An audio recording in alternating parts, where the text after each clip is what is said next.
केजरीवाल ये अकाउंट से ट्वीट कर रहे हैं, कितना खतरनाक है बताइए। रोहिंग्या से इनू कर रहे हैं। क्या बोला तूने? केजरीवाल ये अकाउंट से ट्वीट कर रहे हैं, कितना खतरनाक है बताइए। रोहिंग्या से इनू कर रहे हैं। अच्छा बात नहीं है। मानवता के बुनियाद पर मैंने ये समझता हूँ कि ये फैसला सही है, तो अलग है उनके साथ में, आपका रिश्ता भी अलग है उनके साथ। एक सही जगह हाँ बिल्कुल, बिरयानी वगैरह भी खिलानी चाहिए इनको बिठाकर, बस्तियों में रहना वो ठीक। उसके बाद एक मिठाई भी देनी चाहिए।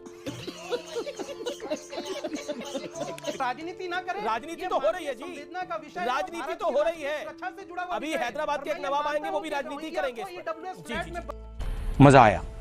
दूसरी बात, तीसरी बात किसी ने कही कि भाई कश्मीरी पंडितों को तो नहीं बचा पा रहे। भाई आप दो गलत तुलना कर रहे हो। जहां पर कश्मीरी पंडित है वहां का बहुसंख्यक अलग है, और जहां दिल्ली में रोहिंग्या रेफ्यूजी हैं वहां का बहुसंख्यक अलग है। वहां आतंकवाद है, यहां पर सिर्फ विरोध है। तो दो गलत चीजों की तुलना ना करो।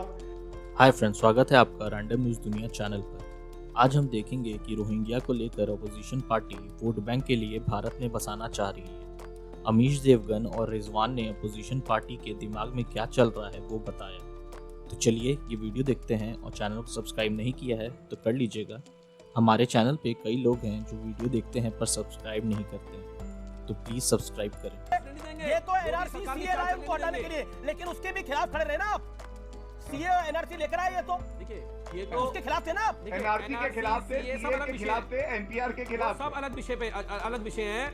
आप विषय तो ये है कि अरे ये बताइए की संख्या किरण रिजिजू ने 2017 में 40,000 बताई थी। आदेश गुप्ता 5 लाख बताइए। आपके तो सोशल मीडिया अकाउंट भी विदेशी फंडिंग में चल रहे हैं, विदेशी मूवी पे चल रहे हैं।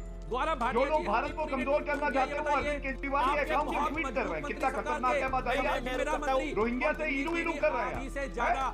चीजों को भारत के नागरिकों से आपको नफरत है और रोहिंग्या से आपको इनू कर रहा है। जो बात की कुछ और कर रहा है, वो विषय पर आएंगे। मेरे को रिजवान अहमद कि जिन रोहिंग्या को दिल्ली में वो पिछले कई वर्षों से ऐसे इलीगल बस्तियों में रह रहे हैं, उनको अगर आप एक सही जगह, चाहे वो डिटेंशन सेंटर हो या ईडब्ल्यूएस फ्लैट्स हो, उस जगह पे अगर आप रखते हैं तो सुरक्षा के दृष्टिकोण से भी बहुत ज्यादा सही होगा और वाइबल होगा, क्योंकि वहां पे उन पे नजर रख पाना या उसकी पूरी असेसमेंट या डिटेल सिक्योरिटी एनालिसिस कर पाना ज्यादा आसान होगा।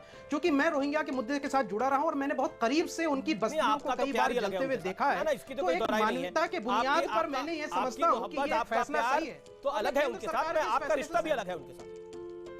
नहीं, मेरा और देखिए पूरी दुनिया के साथ मानवता का एक रिश्ता है।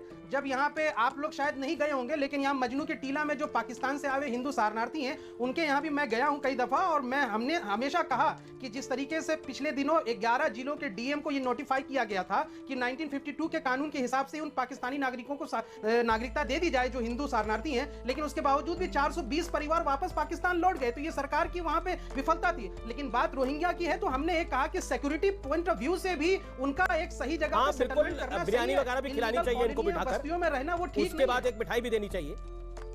नहीं, आप राजनीति के तौर पर कुछ कह सकते हैं, लेकिन मैं यहाँ से एक मानवता के दृष्टिकोण से, और किनके साथ मानवता दिखा रहे हैं? जिनके अपने मुल्क ने इनको बाहर कर दिया, खतरनाक थे ये। हम मानवता रोहिंग्या के साथ दिखा रहे हैं, लेकिन कश्मीरी हिंदुओं के साथ जो वो उसके लिए मानवता नहीं दिखाएंगे। भाई कमाल की बात है, चिरंजी लाल के साथ जो वो उसके लिए मानवता नहीं दिखाएंगे। नहीं है ना, ये फैसला केंद्र सरकार का है। तो केंद्र सरकार ने तो कह दिया, केंद्र सरकार की इतनी मान रहे हैं आप। मुझे तो लग रहा है अभी कस्में वादे सब केंद्र सरकार पर निभाए जा रहे हैं। एक सेकंड, कस्में वादे सब केंद्र सरकार पर निभाए जा रहे हैं। आम आदमी पार्टी भी केंद्र सरकार की कसम खा रही है, तो शोएब जमाई भी केंद्र सरकार की कसम खा रहे हैं। केंद्र सरकार सीए एनआरसी लाई थी तो आप लोग छाती पीट रहे थे। राजनीति ना करें, राजनीति तो हो रही है जी, राजनीति तो हो रही है। अभी हैदराबाद के एक नवाब आएंगे, वो भी राजनीति करेंगे। पूरे देश को घर घर तिरंगा अभियान की जो अपार सफलता मिली है उसकी लाख लाख बधाई, सबसे पहली बात। और अभी किसी ने कहा था मोदी जी एक्सपोज हो चुके हैं। मेरे भाई पॉलिटिकल कमेंटेटर नहीं हूं,